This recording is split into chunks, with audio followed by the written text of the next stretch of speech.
Hi there. Each week I will be trying to give you a bit of feedback on your Winol so that we can go through each package, each running order, each edit so that we have a clearer idea of how we should be putting a bulletin or a package together.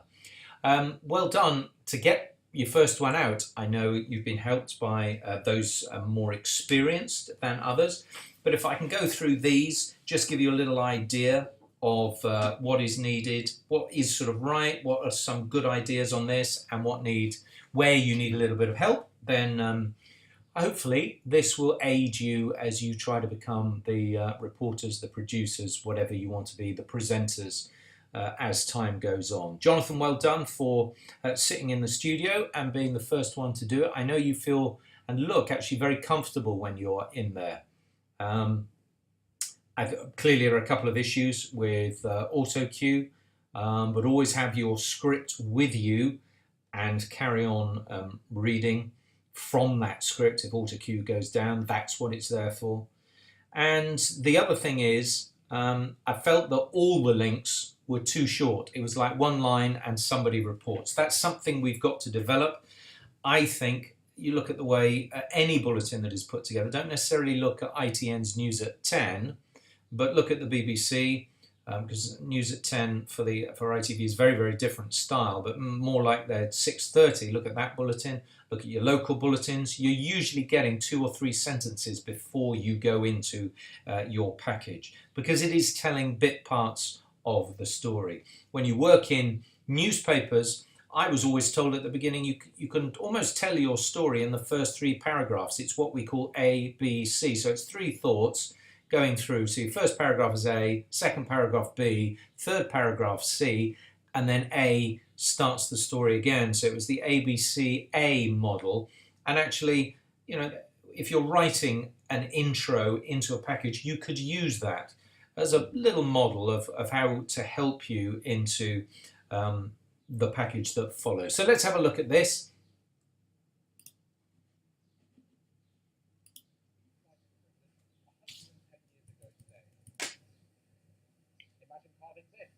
Local residents set the record for the UK's largest pumpkin. The sound improves. And a legendary news anchor pays the University of Winchester a visit. I think this newsroom and the studio and the radio is just brilliant. Okay, I think you've got some good bits of Nat Sot in there. I know there's a sound difficulty on this edit. I don't know if it's the way it's been compressed down for YouTube, but the way I've got it, it's a little bit low to begin with, so I don't hear the first one. So we need to work on some of the technicalities, and clearly Jonathan's just come into shot a little bit early. I think that may be part of our vision mixing desk, but we need to be precise about times. But actually the content of your headlines is good because there's a nice bit of Nat Sot. You've spread the stories. Maybe you'd have I don't know whether the pumpkin would come after Alistair. I'm not sure if he'd be upset about coming after a pumpkin. Anyway, let's move on. Today marks the date of the first flight that happened on British soil. Matilda Appleyard reports. The first flight in Britain took off from Farnborough 110 years ago today. The American-born Samuel Cody. Now, Matilda, look at your first 2 shots. Do you think this is more enigmatic and evocative of the piece that you have created, or do you think that first shot is of an exterior of Farnborough and some iron bars? Yeah, I think you'll agree this is far more interesting. I know you're trying to put it in place and tell us it's in Farnborough, but I think this, remember your pictures, this is more important than seeing an exterior of a pretty dull building. Out the initial flight in his homemade aircraft. 16th of October 1908, Cody took the aeroplane up the road, started the engine and set off on his what he thought was epic flight. Although Cody... See, they're really nice pictures, and the way you've put in a range of shots there, which I told everyone to do last week, and you're using these black and white shots as well to mix in and give us a feel of what the story's all about. So good. Only only flew for about 1,500 feet before crash landing, his success marked Farnborough as the birthplace of British aviation. And I'm not quite sure what happens at the end there. Look, you're chopped out a little bit. There's a strange shot at the end. So technically, we just need to clear up what goes on in the studio. Remember, your last shot from a package should be long. That gives us the technical ability to be able to cut out of it at ease and then go back to the studio. If you leave it too short, we get a hole somewhere in our output, and we don't like black holes. I think there's a black hole in one of the reports a little bit later on. So try and always, in fact, always run that last shot long so that we have the ability to cut back into the studio and it's clean. Interesting development in the diversity of Winchester students. Our community reporter Joseph Lyons has more. 2009. See, this was, I know that there was what the problem was here. This was run long, and I've already missed. I think I've missed the first graphic in this story. If I go back a little bit, Joseph Lyons, here we go again. 2009. There, so that's the first one, but you've already started, Joseph. So I've missed this first part. That is why technically it's really important. And the beginning of your piece, part of the reason we have a little bit of NatSot is actually to be able to feed in. We don't miss anything by having the opening 2 or 3 seconds a little bit slack with a little bit of sound there, because then you don't clip it at the beginning. So just as the end needs to be a little bit long, that first bit, because we've just proved that we can clip it and we get it at the wrong time and we miss the first second or so, that needs to be a little bit looser as well. Because by the time I press play on this again, well, there's been a 6%. Look, all that has completely disappeared, and I don't understand all that really good information that Joseph has just come up with because it's gone off the screen. Drop in white freshers at universities across the country since 2015. From 2007 to 2017, there's also been a decline in white students here at the University of Winchester. In the same time period, Black, Asian and minority ethnic students here at the University of Winchester has seen a 5% rise. I think this is a really nice piece of the camera. You've done really well, and it just tells us with a bit of authority what is going on and what the figures are. But what I would say is when you look at this, Joseph, look, it's gone from 4.39 to 9.41. You've said it's gone up 5%. And now if I said it's doubled, which one sounds a little bit more dramatic? Yeah, I think the fact that it has doubled and therefore that sounds much, much better than it's gone up 5%. So in 10 years, the numbers have doubled. And that, I think, is journalism, and it stands out for you. All universities across the country have to have a program that helps people from different backgrounds into higher education.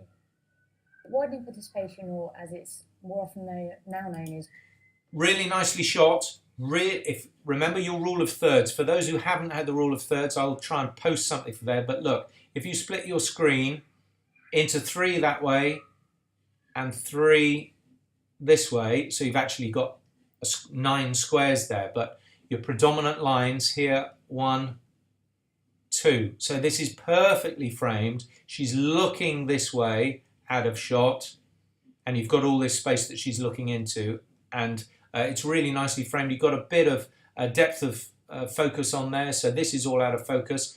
Have we got a standard Aston going on here? Everyone needs to use the same colours, the same fonts, the same size when they're doing their story, so that needs to be looked at.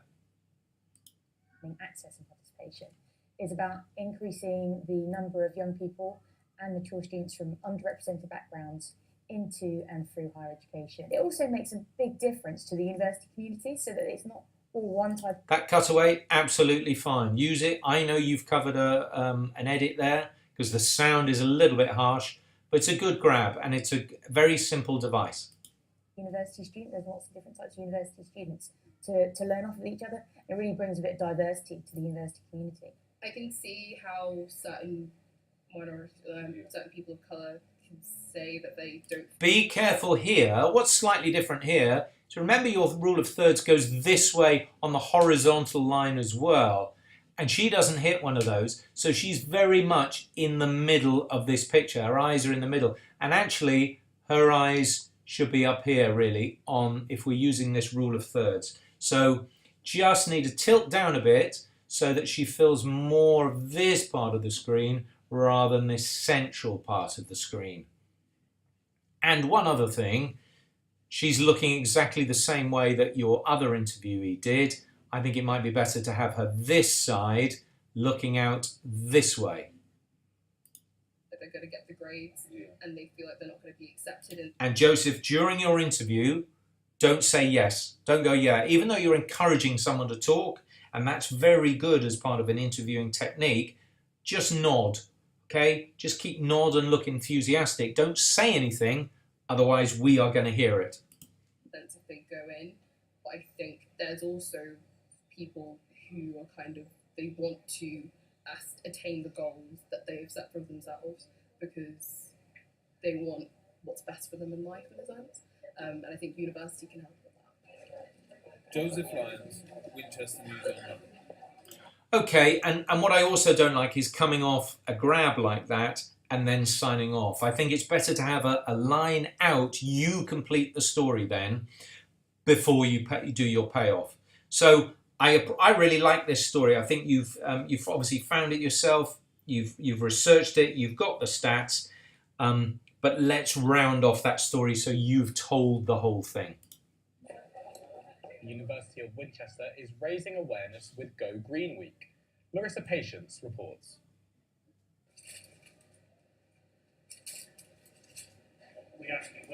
Now, Larissa, I know you're using a bit of Nat Sot there. There isn't actually that much there.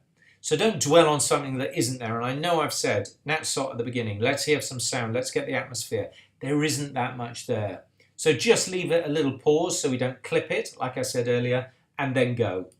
Every single day now, and see how much we're actually putting away and wasting, so we can control it and we can keep an eye on it and make sure that we're not wasting any more than we need to. Plastic waste. Did you notice there? I think there's a black hole between your last shot and this shot. If I just play it again, this last bit, you'll notice. Control it and we can keep an eye on it and make sure that we're not wasting any more than we need to. There. Just check your edit because there's a black hole. We don't like black holes. Plastic waste is a global issue and Winchester University has its own way of dealing with it.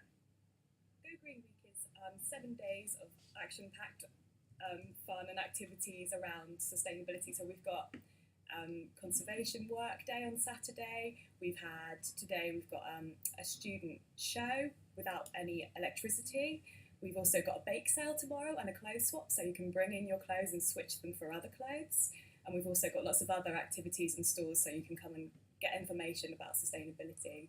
Students are getting involved in their own ways. To do is play with no electrical lighting, just because a lot of traditional theatre uses a lot of electricity.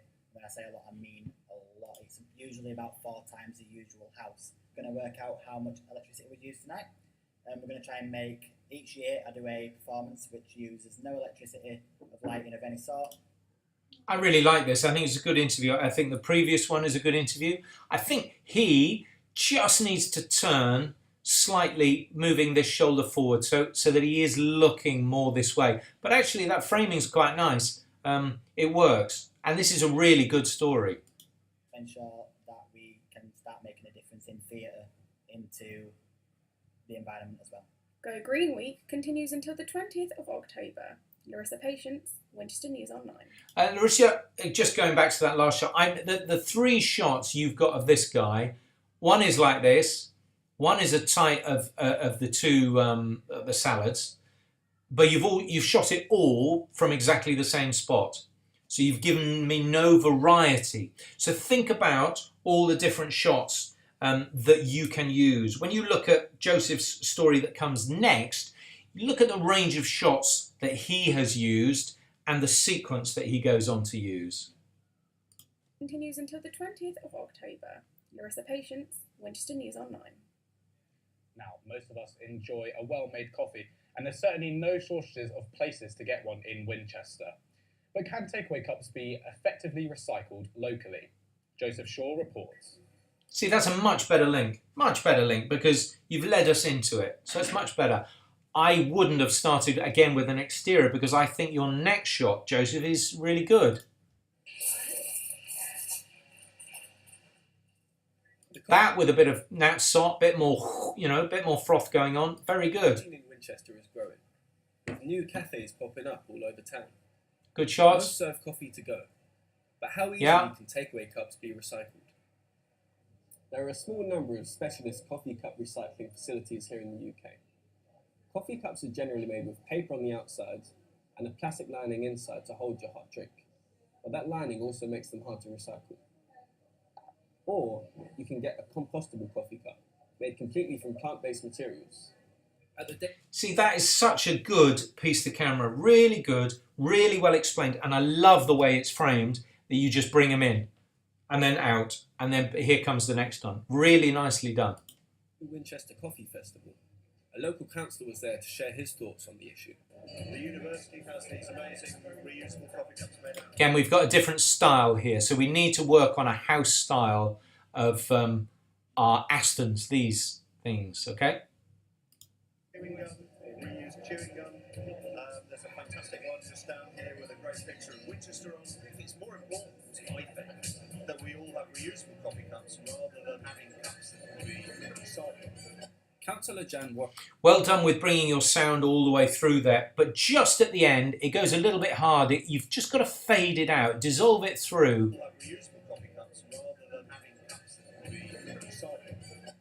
See, just at the end of that shot, it cuts off. I know, I'm sorry, the sound on this is not great, but that is what you need to do. Just fade it down at the end. And Warwick handles local environmental issues. I asked her if the council could introduce bins on the high street, specifically for recycling coffee cups. Look at that.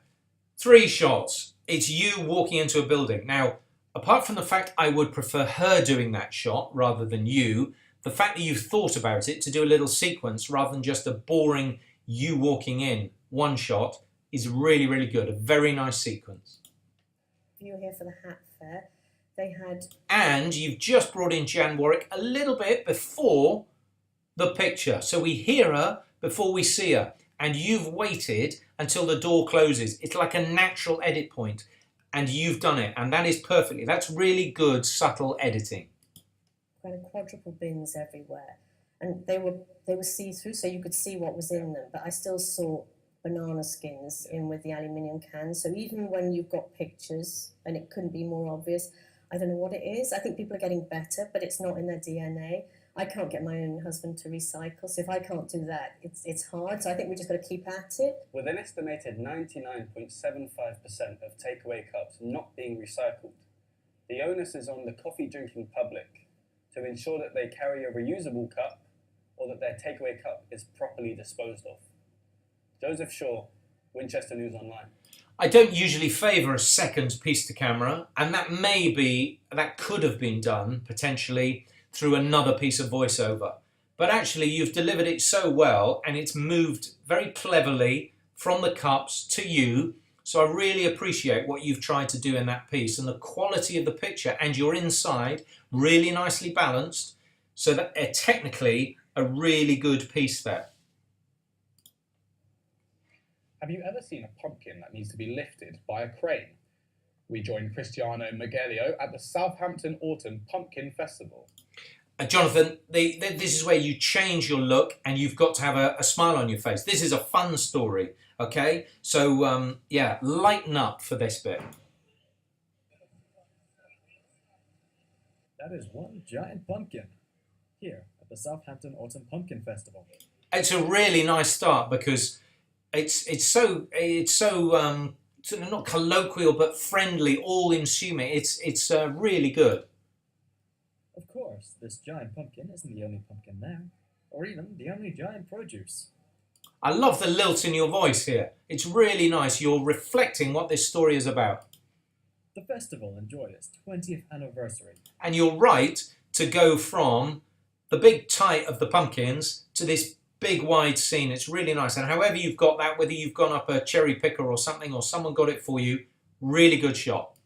It's one for all the family, with stalls for food, music, and even a Scarecrow Avenue. The real show stealer, though, was the Payton Brothers' new UK record breaker. 2433.9! 2,433.9! New British record! The Payton Brothers. Good use of Nat Sot. That's really, really nice. What we do need, and what this piece is really missing, is a chat with these guys, the winners. What's it all about? Chat with this guy. Is he an organizer? Let's find out, how on earth do you grow a pumpkin that big? All these sorts of questions. They certainly have given us pumpkin to talk about. That's got ITV written all over it. I just about let it pass. Brian is probably cringing in the corner, giggling, like intelligent doctors, which he is, do, thinking this is car crash. But I think it's quite good. And finally, the University of Winchester received a visit from a very special guest last week. Again, I think we can build it up a little bit more. This is us, this is the big bit. 2, 1.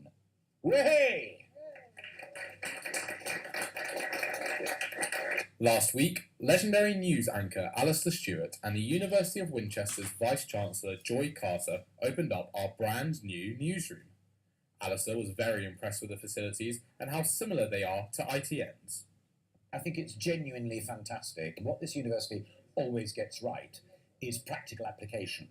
The key thing is nowadays young people spend an awful lot of money to be at university and do a course like this. See the good range of pictures that are used here. Well done, Jonathan, covering all these with a nice mix of things that are going on. We don't need to see Alistair the whole time. And the university owes them the best possible tools in the trade. And I think this newsroom and the studio and the radio is just brilliant. You will learn everything you need to learn here to go and have a really decent chance of getting a job. It's brilliant. The basic setup is surprisingly similar. One of the other things that Alec and the rest of the team here have captured is the collegiate nature of what we do. I have enjoyed working with the students and graduates here. The technical side is certainly incredibly impressive. That's all for now. Thank you very much for watching. I'm Jonathan Leck, and we'll see you next week. Yeah, so look, it's a very brief bulletin, and I totally understand that for week one. I like what you've offered. I like what you've done. I think we can start trying to expand a little bit, because that's a 9-minute bulletin. So everyone try and pitch in now and come in with your stories. I hope you will do that today in your news conference. But it's been quite a nice effort, and I can see what the likes of both Josephs have done. I'm loving a bit of the pumpkin. Even coffee cups can be made interesting. So keep working and just keep taking these little tips each week and building so that you will see by the time we reach week 10 or something, then your bulletin will be so much better than it is now. But so far, well done.